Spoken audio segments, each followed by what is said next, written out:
आगे है समलंब चतुर्भुज ट्रेपेजियम। देखो समलंब चतुर्भुज में क्या होता है, दो भुजाएं समांतर होती हैं और दो भुजाएं समांतर नहीं होती है। वह चतुर्भुज जिसकी दो भुजाएं समांतर तो शेष दो भुजाएं समांतर न हो समलंब चतुर्भुज कहलाता है। समलंब चतुर्भुज के लिए आए तब ऐसा ही ये डायग्राम बना दो। ये दो भुजाएं हो गई जो समांतर है और ये दो भुजाएं समांतर नहीं है। अगर यहाँ से ये लंब डालते हैं ना तो इसको कहते हैं लंबवत दूरी, जो यहाँ पे ये 90 डिग्री का कोण बनाती है। तो आप समलंब चतुर्भुज का क्षेत्रफल निकालना है तो बराबर 1/2 समांतर भुजाओं का तो करना है योग, ये दोनों समांतर भुजा है तो इनका तो योग होगा, और गुणा में बीच की लंबवत दूरी, बीच की लंबवत दूरी होगी ये वाली, इसको कहते हैं लंबवत दूरी। ठीक है, ऐसे इसका क्षेत्रफल निकाल सकते हैं। कभी कभी क्या हिंदी में भी ट्रेपेजियम लिख के ही दे देते हैं एग्जाम में। ठीक है, और इंग्लिश में तो ट्रेपेजियम लिखते ही है, समलंब चतुर्भुज को इंग्लिश में ट्रेपेजियम कहते हैं। ठीक है, किसी चतुर्भुज में विकर्ण तथा विकर्ण पर डाले गए लंब हो तो चतुर्भुज का क्षेत्रफल 1/2 गुणा विकर्ण पर डाले गए लंबों का योग करना है, बस ये ध्यान रखना।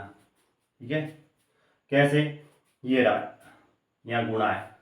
अब कोई एक विकर्ण दे देगा और उन दोनों विकर्ण पे ये जैसे लंब डाला तो फिर इसका क्षेत्रफल निकालने को पूछे, चतुर्भुज है ये, चतुर्भुज सिर्फ चतुर्भुज का मतलब चार भुजा है, 1/2 गुणा विकर्णों पर डाले गए लंबों का योग। अब समकोण त्रिभुज, समकोण यानी कि राइट एंगल ट्रायंगल, इसमें एक कोण 90 डिग्री का होगा समकोण त्रिभुज में। ठीक है, समकोण त्रिभुज की सबसे बड़ी भुजा कौन सी होगी, कर्ण, कर्ण सबसे बड़ी भुजा होगी। अब समकोण त्रिभुज का क्षेत्रफल हम बेसिकली ध्यान में रखना, इसके ऊपर आधारित प्रश्न आते ही है समकोण त्रिभुज पे, 1/2 आधार गुणा ऊंचाई। अगर हमें शीर्ष लंब, जैसे यहाँ से बी से इस एसी पर एक ये शीर्ष लंब डाला तो इस बीपी जो ये यहाँ पे 90 डिग्री का ये कोण होगा, तो इस बीपी की जो लंबाई होगी, शीर्ष लंब की लंबाई, वो आधार गुणा लंब बटा कर्ण होगा। क्या होगा, आधार गुणा लंब बटा कर्ण। और समकोण त्रिभुज के बाहर एक शीर्षों से गुजरने वाला एक परिवृत्त खींच दे, यानी बाहर एक सर्किल खींच दे, तो जो परित्रिज्या होगी जिसे हम बोलेंगे वो कर्ण बटा 2 होगी।